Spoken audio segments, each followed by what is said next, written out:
Why lonely people are usually the most emotionally intelligent. You're in the middle of a conversation, and somewhere, halfway through someone's sentence, you already know how it ends. You already feel what they're actually trying to say underneath the words they chose. You notice the slight tension in their jaw, the way their energy shifted 3 sentences ago, the thing they almost said but didn't. And you smile, and you nod, and you say the right thing, and you feel completely alone. Not because nobody is there, but because nobody is there. Not at the depth you instinctively live at. And you've stopped being surprised by this. You've stopped expecting the conversation to go deeper. You've made peace, or something that looks like peace, with the quiet reality that most interactions will leave you feeling like you spoke, but were never truly heard. People call you a great listener. They call you wise, an old soul. They come to you when things fall apart, and you show up every single time with the full weight of your attention and your heart. And then they leave, and the room goes quiet, and you wonder, not for the first time, why depth seems to flow in only one direction in your life. Here's what this video is going to tell you that no one else has bothered to say directly. Your loneliness is not a flaw. It is the shadow of your greatest gift. The emotional intelligence that makes you extraordinary in every room you walk into. The same intelligence that lets you feel people from the inside out is the exact reason ordinary connection feels to you like trying to breathe underwater. The thing that saved you is now the thing that isolates you. And understanding why, truly understanding it, is where everything begins to change. Let's name what's actually happening inside a mind like yours. Because this isn't just poetry. This is neuroscience. This is real. The first thing you need to understand is a trait psychologist Elaine Aron formally identified called sensory processing sensitivity. It exists in roughly 1 in 5 people. And it doesn't simply mean you feel more. It means your brain neurologically processes information at a deeper level than most. Where an average nervous system filters out subtlety to move efficiently through the world, yours catalogs it. Every micro-expression, every tonal shift, every unspoken thing hanging in the silence of a room. Think of it this way. Most people move through the world with a standard camera lens. Wide, practical, efficient. Yours is a macro lens. You capture what others don't even register. And that is a profound gift. But a macro lens pressed against ordinary life sees every crack, every imperfection, every layer most people are comfortable not seeing. And carrying that level of perception constantly, involuntarily, is exhausting in a way that is almost impossible to explain to someone who doesn't experience it. The second concept is what trauma researchers call hypervigilance of the social environment. Many emotionally deep people, particularly those whose sensitivity wasn't validated early in life, develop an almost automatic radar for other people's emotional states. You are always reading the room, always tracking the undercurrents. You know when someone is performing happiness. You know when a friendship is slowly cooling. You feel the weight of what isn't being said in a conversation long before anyone else notices there's weight there at all. That skill, extraordinary as it is, comes at a cost. Because when you see people that clearly, it becomes very difficult to simply be with them without seeing things they haven't admitted to themselves. You carry knowledge you were never asked to carry. And that creates a specific kind of distance between you and the world. The third concept is what Carl Rogers called the need for congruence, the human drive to have your outer expression match your inner experience.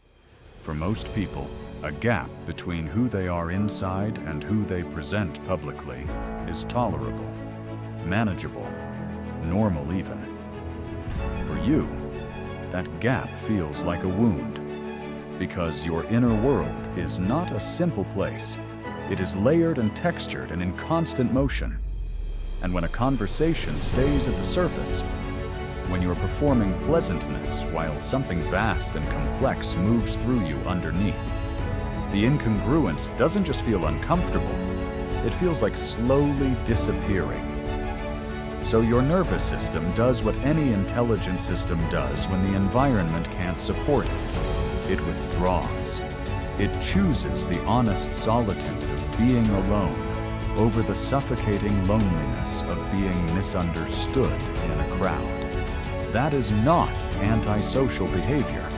That is self-preservation by an extraordinarily calibrated mind. Carl Jung wrote, "Loneliness does not come from having no people around you, but from being unable to communicate the things that seem important to you." He was writing about you. Because the particular grief you carry is not the grief of abandonment. It is the grief of proximity without depth. The grief of being surrounded and still unreachable. And that grief is heavier in some ways. Because from the outside, your life looks full. You have people.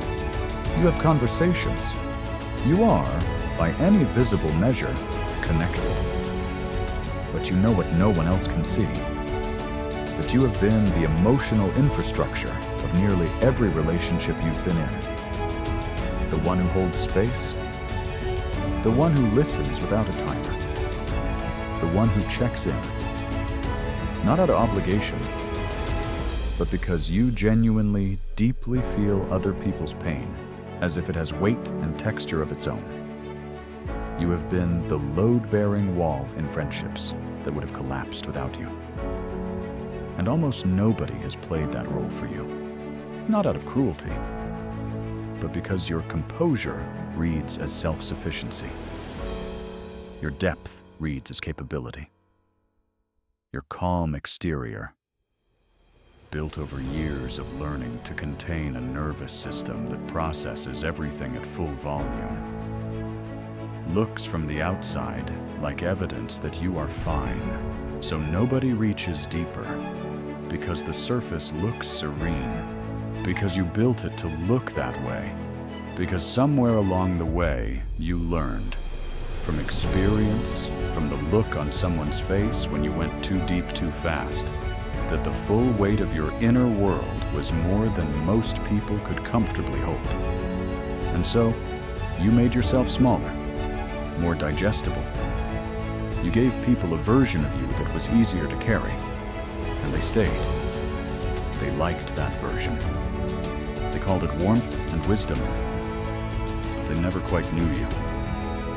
And in the quiet moments, in the car alone, or in that particular hour of the night when every defense comes down, you feel the specific ache of that, of being appreciated but not truly seen, of being needed but not deeply known. That is not a small thing to carry. That is an invisible grief that sits at the center of everything. And the most painful part? You've gotten so good at carrying it invisibly that even the people who love you most have no idea it's there. Nietzsche wrote, "The higher we soar, the smaller we appear to those who cannot fly." That altitude, the altitude of your perception, gives you a view most people never access. But it also creates a distance that, some days, feels impossible to close. So what does this actually look like on a Wednesday afternoon? In your relationships? In the choices you make without fully understanding why? Because this is not abstract. This lives in the specific moments of your ordinary life. You find group settings draining in a way you can't always explain. Not because you're shy, you're often not, but because conversation in groups stays wide and shallow by necessity, and your mind has nowhere to anchor. You leave those gatherings feeling more empty than when you arrived. You invest deeply in a small number of relationships and have little left for casual ones. For you, connection is depth, or it is nothing. Small talk is not a warm-up act.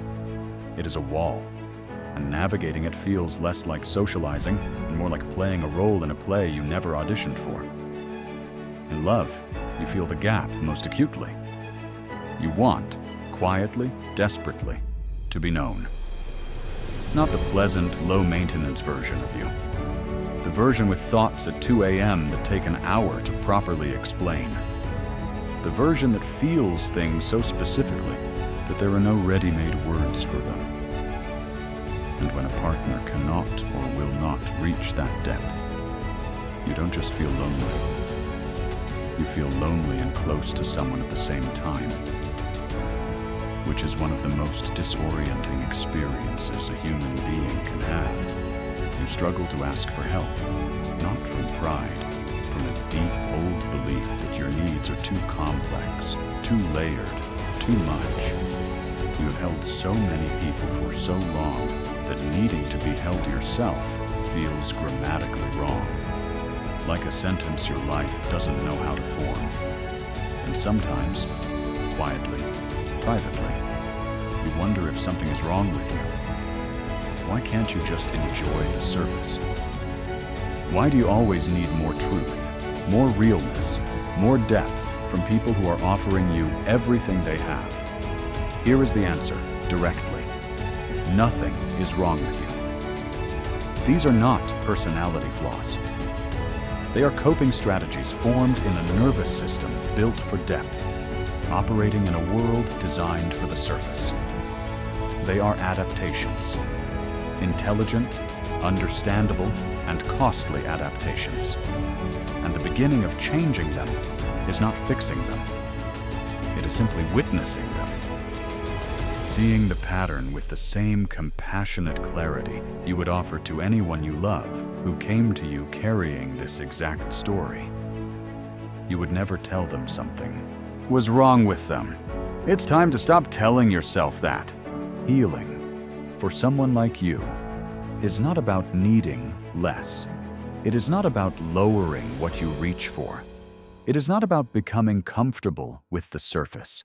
It is about learning, slowly, imperfectly, with enormous patience for yourself, that your depth is not a problem to manage. It is a home to live in. Start here. Find one relationship, just one, where you stop performing the manageable version of yourself, where you let yourself be complicated, where you say the real thing instead of the safe thing. This will feel terrifying. Do it anyway, because the people who can hold the real you exist. They are not myths. They are simply rare. And they will never find you if you keep offering them the edited version. Practice what therapists call inner reparenting, giving yourself the validation your perception deserved, but rarely received. When you notice something others miss, stop dismissing it. When you feel something deeply, stop apologizing for the depth, and practice, most radically of all, letting yourself be held. Saying, "I'm not okay tonight." Saying, "I need you here." Saying the real thing to a safe person without immediately bracing for the look that tells you it's too much.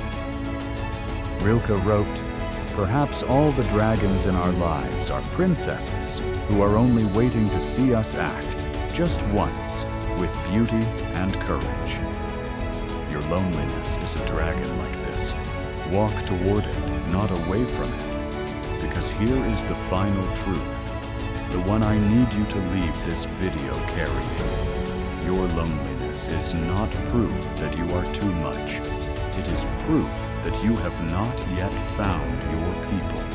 And your emotional intelligence, the very thing that made the search so painful, is also the exact thing that will make the connection. When it comes, unlike anything you have ever known, you are not broken. You are not too sensitive. You are not asking for too much. You are someone who feels the full weight of being human. And that is not a flaw to fix. That is a depth to honor. If this reached something real in you, share it with one person who needs to hear it tonight. And if you've never been told this before, welcome. You've found your people.